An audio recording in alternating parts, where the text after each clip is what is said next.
to come out here and provide a situational update and make sure everybody understand both what happened in the last couple nights and also where we're going here moving forward.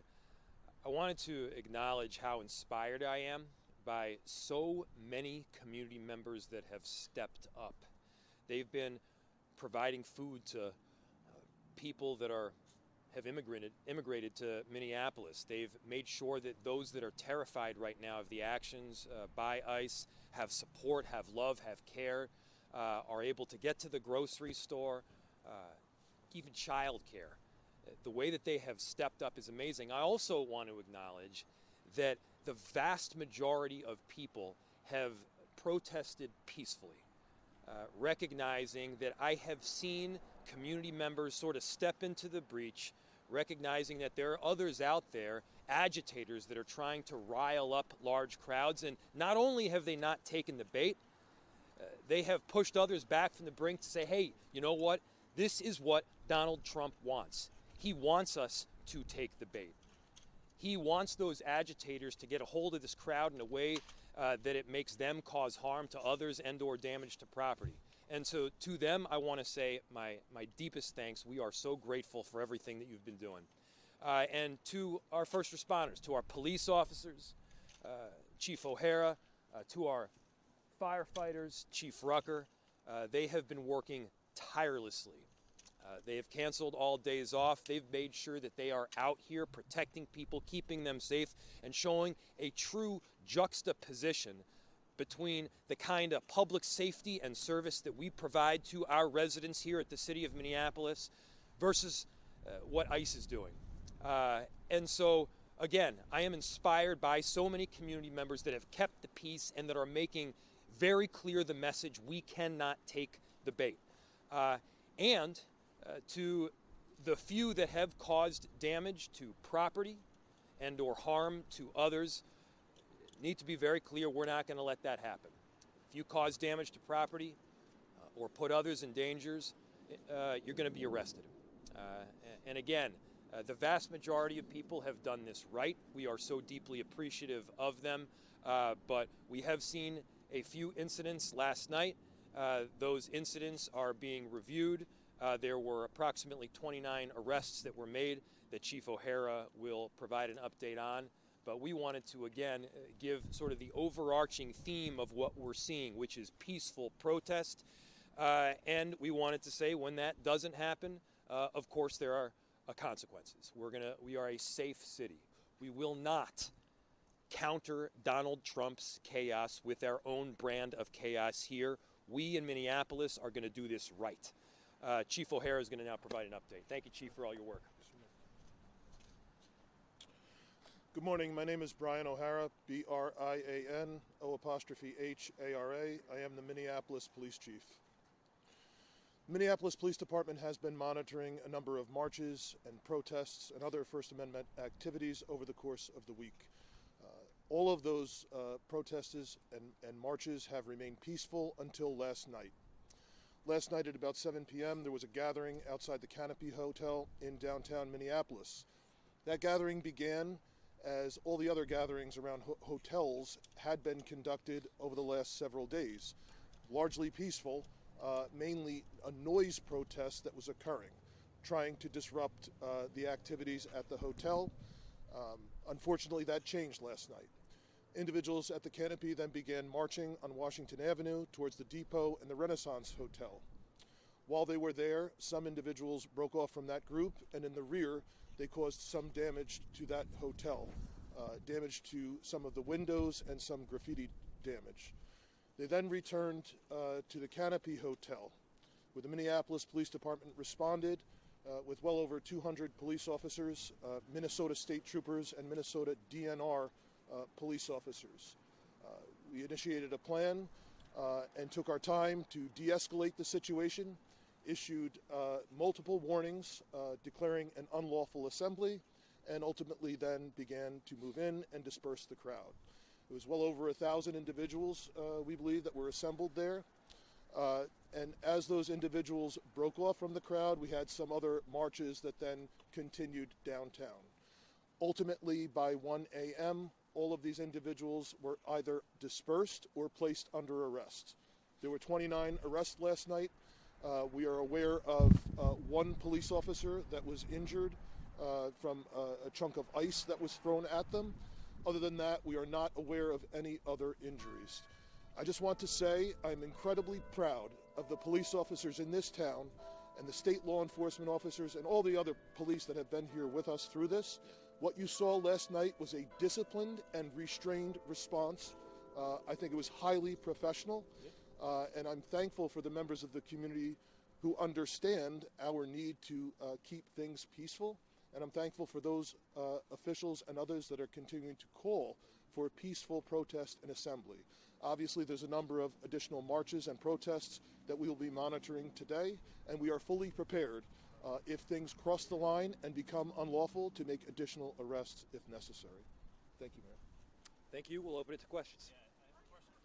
I'll go here and then here.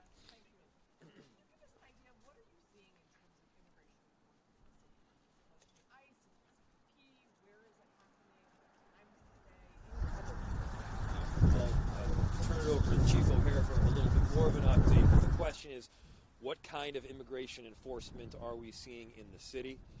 I'll start by mentioning the immigration enforcement that is taking place is not limited to Minneapolis. It's in our entire region, St. Paul, St. Louis Park, Brooklyn Center. We're seeing it in a number of different areas throughout Minnesota. And as far as I can tell, it's happening all times of the day. I'll let Chief O'Hara give a little bit more of an update. A lot of it is scattered. A lot of it is unplanned. This is part of the issue, is that this is not a coordinated strategic plan that we're seeing being carried out. In many cases, it's indiscriminate. I've said this before, but I think that the initial impetus to come to Minnesota was go to Minnesota, arrest and deport a bunch of Somali people. And then they get here and they realize that the Somali people that would be arrested or deported are all legal. They're American citizens. You can't do that. And so there's not like some meatpacking plant or factory where you can go and get a bunch of Somalis. And then they turned their ire towards our Latino community and other immigrant communities that are here. Regardless, these are communities that make Minneapolis a better place. And so to have this kind of scattered buckshot approach that we're seeing that is not strategic in any way, not only endangers these community members that have been here for the long haul, it endangers these neighborhoods that they're rolling through. Minneapolis is on a great comeback, and they're just making it more difficult for that comeback to fully take shape. And so I'll turn it over to Chief O'Hara. I'm sorry, what was the initial question? So the question was, can you tell us what some of these immigration enforcement actions the actions. Look like? So the actions are widespread across all parts of the city, mainly focused on the south side and in some cases northeast part of Minneapolis.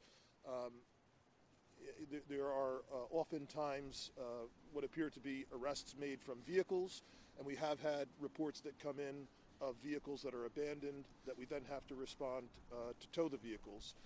At least in one case, we had a report of a person taken from a vehicle that the vehicle was not even placed in park, and the car rolled, blocking the roadway, and we had to respond and tow it. Another instance, I remember there was a vehicle that was left in the roadway with a dog inside that we had to respond with animal control and take custody of the dog. So it's a number of actions that are occurring on the city streets, and they are happening all over the city. Did you tell them about the one on 3rd Avenue? So just to give you another example of how reckless some of these actions are, maybe 12 blocks from here, 10 blocks from here, over on 3rd Avenue, there was an ICE action that took place. An individual from a car that was in the middle of a pretty significant street was detained. They left the car in the middle of the street. The car wasn't even in park, and so you've got this vehicle that is just rolling down the street with nobody in it. And it wasn't a Waymo. This was a car that was rolling down the street that could have hit anybody including my own family members that live not too far from there. And so this is not about safety, clearly. If this was about safety, you wouldn't do stupid things like that. Somebody's going to get hurt. Somebody has gotten killed. And so that's not the route as to how you do any of these exercises productively or safely. And so that's what we're saying. Yes? Looking ahead tonight for night 5, ICE isn't leaving. DHS is sending more officers. How concerned are you about tempers fraying, people getting tired, exhausted, and things turning on? Yeah. I mean, concern, of course, is the name of the game.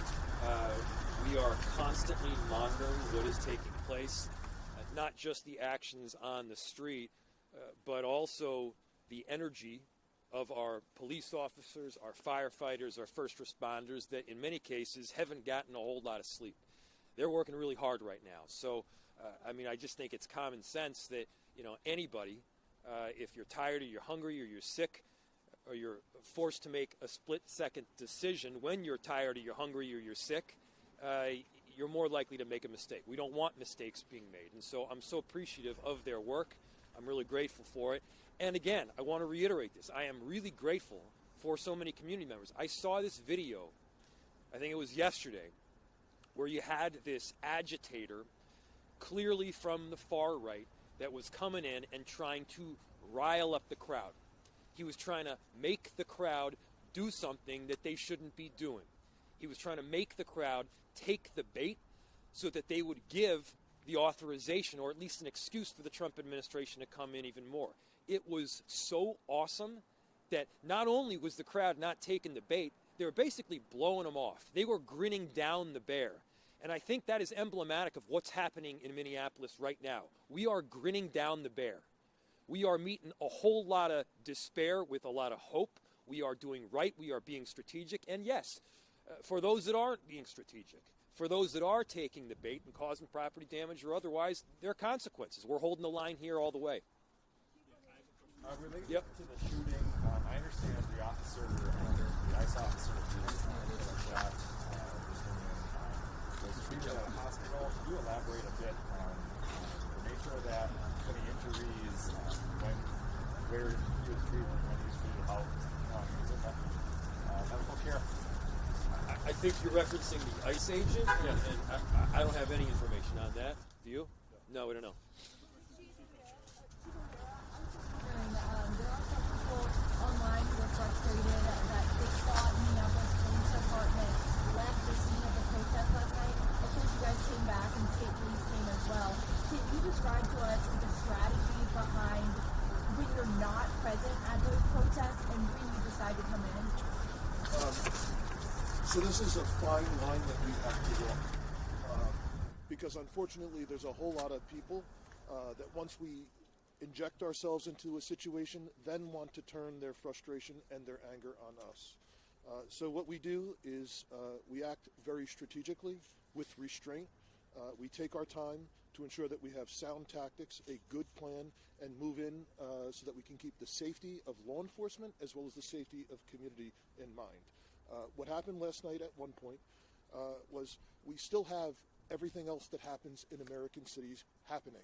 Our police officers had to respond to a 911 call that a woman who had an altered mental status had driven her car up onto a sidewalk and was blocking a parking access. So the police responded there and were dealing with that issue when they were unexpectedly and quite quickly surrounded by protesters at that march. And as we have seen, it is our police officers that then become the object of people's frustration. So because there was a safety element there, we quickly responded in and got those officers out, and then immediately formed up well over 200 police officers with a sound plan, began videotaping the actions that were happening and making the announcements and taking our time and allowing people who were not involved in illegal activity to legally disperse. But once it became clear, I think it was around 10:15 that we declared that. Once it became clear that there were individuals that were not going to abide by our direction to leave, they were placed under arrest.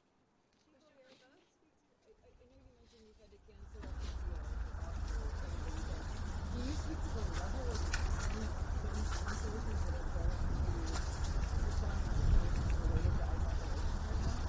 So the question was, we have canceled all days off and recalled personnel to duty.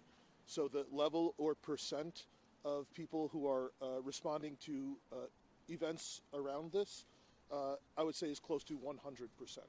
So we have officers, obviously, that are conducting their normal duties and responding to 911 calls, but then they're also being held over, and they're being held on standby, if not being assigned to post up in locations.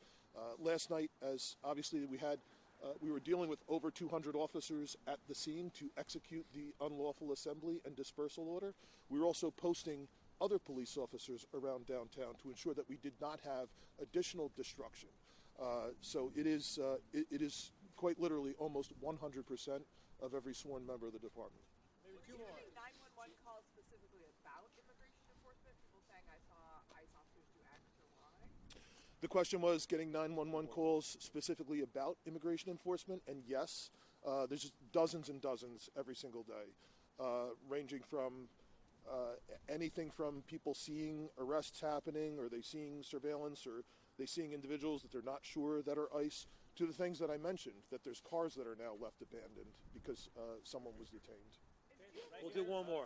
She's been had her hand up Yeah. quite a bit. Sarah from the Christian Science Monitor. What is the status of both of your offices' communication with DHS? So the question was the status of communication with DHS. We have ongoing communication with all of federal law enforcement in Minnesota, and that's because we do have work that goes on and continues to go on, addressing gang violence, drug dealing, and serious street crime. So there is ongoing communication with our officers and federal agents literally every single day. It's just that there is not. There's a line. There's a separation between communication around those issues and communication around immigration enforcement. There is none. Thanks, everybody. Next question.